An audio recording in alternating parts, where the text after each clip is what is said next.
আসসালামু আলাইকুম। সকল শিক্ষার্থীকে স্বাগত জানিয়ে শুরু করছি ম্যাথ ক্লাস। আজকে আমি ম্যাথ ক্লাসে অষ্টম শ্রেণীর গণিতের অনুশীলনী 2.2 পৃষ্ঠ নম্বর হচ্ছে 27, প্রশ্ন নম্বর 8 এই অঙ্কটি সহজে সমাধান দেব। তাহলে দেখো এখানে দেওয়া আছে কি বার্ষিক শতকরা 10 টাকা মুনাফায় 5,000 টাকা 3 বছরের সরল মুনাফা ও চক্রবৃদ্ধি মুনাফার পার্থক্য কত।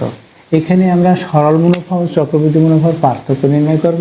এখানে দেওয়া আছে শতকরা মুনাফার হার অর্থাৎ আর এর মান এত টাকায় বলেছে, এটা হচ্ছে আসল বা মূলধন, সময় 3 বছর। তাহলে লিখি নম্বর 8 দেওয়া আছে, প্রশ্নে যা যা দেওয়া আছে সেটা লিখব।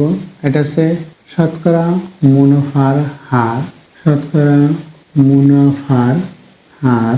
শতকরা মুনাফার হারকে আর দ্বারা প্রকাশ করা হয়, আর ইকুয়াল অর্থাৎ রেট অফ ইন্টারেস্ট। এখানে কত 10 টাকা অর্থাৎ 10%।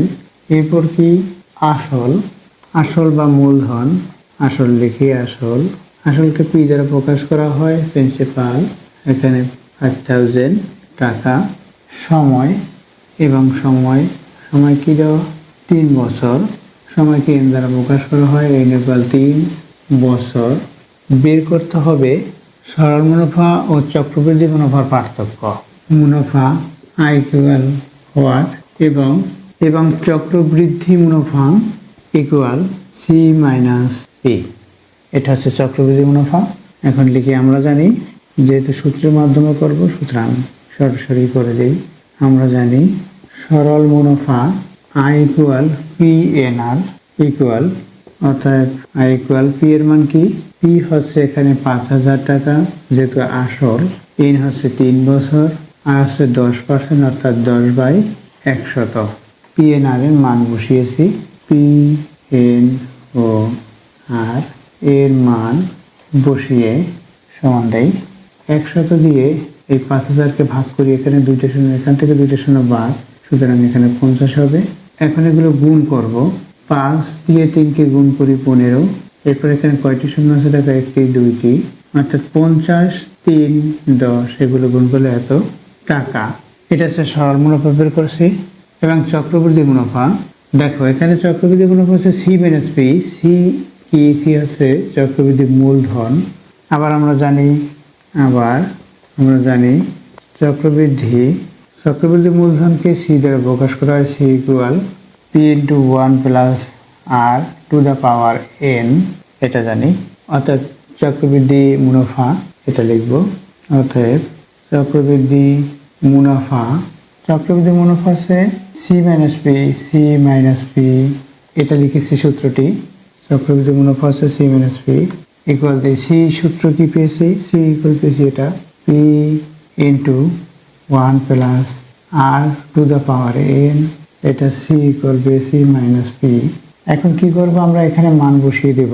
আবার এখানে থেকে আমরা পি কমন নিতে পারি। তাহলে দেখো কিভাবে করতে হয়। আবার এখানে পি কমন না নিয়েও আমরা করতে পারি। কিভাবে দেখো, পি কমন নিয়ে, প্রথমে পি কমন নিলে সহজ হবে। পি কমন নিলাম, সেকেন্ড ব্র্যাকেট ব্যবহার করি।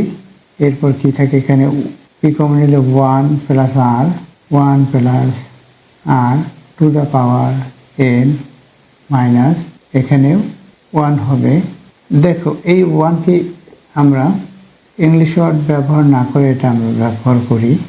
এখানেও দেখো একইভাবে লিখে দেই, এটা লিখলাম, ইকুয়াল দেই।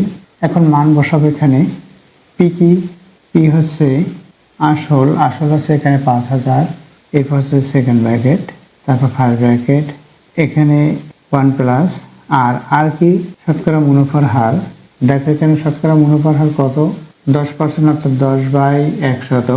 আমরা এভাবে লিখতে পারি, এই 10/100 ইকুয়াল, এই 10 দিয়ে 100কে ভাগ করলে 10 হবে, এখানে 1, 10 দিয়ে 10কে ভাগ করলে 1, 100 ভাগ করলে 10, অর্থাৎ ইকুয়াল 1/10। এটা আমরা লিখতে পারি। তাহলে 1/10 হলো, এখানে আমরা 1/10 লিখতে পারি, 1/10। এখানে এন হচ্ছে 3 বছর, বিয়োগ এখানে 1 আছে, 1 লিখি, ব্র্যাকেট শেষ করি। এখন এখানে কি হয় সেটা আমরা হিসাব করতে পারি। এখানে আবার ক্যালকুলেটর ব্যবহার করে আমরা হিসাব করতে পারি। এখানে 5,000 আছে, 5,000 প্রথমে লিখে নেই, এরপর হচ্ছে সেকেন্ড ব্র্যাকেট, এখানে লসাগু হবে, এখানে অবশ্যই তোমরা জানো লসাগু 10 হবে, তাহলে সরাসরি এই যে স্বাভাবিক সংখ্যা আছে 10+1 11, 11/10 হয়। সরাসরি আমরা লিখে দিতে পারি অথবা দেখিয়ে দিতে পারি। এখানে ফার্স্ট ব্র্যাকেট শুরু 10+1/10 এরকম হয় লসাগু। লসাগু 10 নিয়েছি, যে লসাগুটা এখানে পেলাম 10, সেটা সরাসরি এইটার সাথে যদি গুণ করি, 1-এর সাথে 10 হলো, 10 লিখছি। এরপর হচ্ছে এই প্লাস সাইন, এরপর হচ্ছে 1 আছে, অর্থাৎ এই 10 দিয়ে 10কে ভাগ করলে 1 হবে। 1 দিয়ে 1 গুণ করলে, 1 দিয়ে 1কে গুণ করলে কি হবে? 1 হবে। এটা হলো। এরপর হচ্ছে এখানে 3 বছর বিয়োগ এখানে 1 ব্র্যাকেট শেষ করি সমান। তাহলে এখন এখানে কত হলো? 10কে কিউব, আর এখানে 11কে কিউব, অর্থাৎ এখানে 5000। দেখো এখানে 10-এর সাথে 1+11 এখানে কিউব, অর্থাৎ 3 বার 11, 11 গুণ 11 গুণ 11 বাই এখানে 3 বার 10 হবে, 10 গুণ 10 গুণ 10। এখানে বিয়োগ 1 আছে, 1 লিখে দেই, ব্র্যাকেট শেষ করি। এটা হলো ইকুয়াল দিই। ইকুয়াল দিলে এখানে কত হবে? এখানে প্রথমে 5000 আছে, 5000 লিখি, গুণ 11 গুণ 11 গুণ 11, এটা কত হয় সেটা আমরা ক্যালকুলেটর ব্যবহার করে লিখতে পারবো। আর এখানে কত হয়? 10 গুণ 10 গুণ 10, অর্থাৎ 1000 হলো। এখানে 3টে শূন্য আছে, 1 আছে, এটা 1000 হলো। আর এখানে 11 গুণ 11 গুণ 11 করলে কি হবে? দেখো এই 11-এর সাথে 11 গুণ করলে 121, 121-এর সাথে আবার 11 যদি গুণ করি কত হয়? দেখো 121 হলো, এর সাথে 11 গুণ করি, কি হবে? 1 দিয়ে গুণ করলে 121ই হবে। একটা অঙ্ক দিয়ে গুণ করেছে, তাই ডান দিক থেকে একটা অঙ্ক বাদ, আবার 121 কত হলো?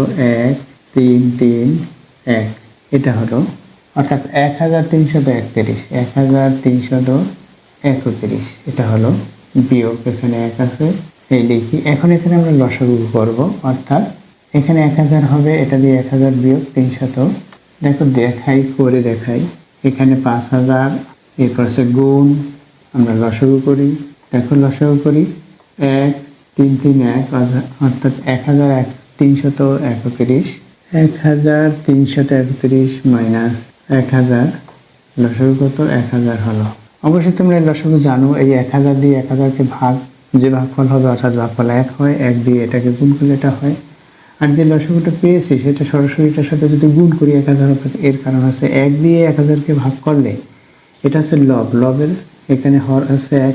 এই 1 দিয়ে যদি 1000কে ভাগ করি 1000 হবে, 1000 দিয়ে অর্থাৎ ভাগফল 1000 হবে, 1000 দিয়ে 1কে গুণ করলে 1000 হয়। এটা হলো। এখানে কত হয়? দেখো এটা থেকে এটা বিয়োগ করলে, আবার এটা দিয়ে এটাকে ভাগ, আমরা সরাসরি করে দেই কি হয়। দেখো এখানে 3টে শূন্য, এখানেও 3টে শূন্য, এটা দিয়ে এটাকে ভাগ করি, ভাগ করলে কি হবে? এই 3টে শূন্য বাদ, অর্থাৎ 5 হবে। মানে 1000 দিয়ে 5000কে ভাগ করলে ভাগফল 5। এখানে এটা দিয়ে এটা বিয়োগ করি, এখানে এটা দিয়ে এটা বিয়োগ, 5 গুণ এখানে 331, এটা হবে। এটা গুণ করলে কত হয়? দেখো 5 দিয়ে 1কে গুণ করি 5, 5 দিয়ে 3কে গুণ করি 3 5 15, 5 দিয়ে এই 3কে গুণ করি 3 5 15, 116, এটা হলো। এত এখানে কি হবে? টাকা হবে। এটা টাকা হলো 1655 টাকা। এখন আমরা সরল মুনাফা ও চক্রবৃদ্ধি মুনাফা, অর্থাৎ চক্রবৃদ্ধি মুনাফা ও সরল মুনাফা পার্থক্য। এখানে সরল মুনাফা পেয়েছি 1500, এখানে 1655, এটা বড়। সুতরাং চক্রবৃদ্ধি মুনাফা ও সরল মুনাফা পার্থক্য, চক্রবৃদ্ধি মুনাফা ও সরল মুনাফার পার্থক্য ইকুয়াল 1655 বিয়োগ 1500, এটা হচ্ছে টাকা, সমান কত হবে? এই 5 থেকে 0 বিয়োগ করি 5 হবে, 5 থেকে 0 বিয়োগ 5 হবে। এখানে 6 আছে, 6 থেকে যদি 5 বিয়োগ করি 1 হবে, এবং 1 থেকে 1 বিয়োগ করলে 0 হয়। এই 1 থেকে 1 বিয়োগ করলে 0 হয়, তাই 155 টাকা। এটা হচ্ছে উত্তর। তাহলে আমরা কি লিখব? উত্তর 155 টাকা। উত্তর 155 টাকা, এটা হচ্ছে উত্তর। আশা করছি বুঝতে পেরেছো অঙ্কটির সমাধান কিভাবে করতে হবে। এতক্ষণ ম্যাথ ক্লাসের সাথে থাকার জন্য সকলকে ধন্যবাদ জানিয়ে আজকের মতো বিদায় নিচ্ছি।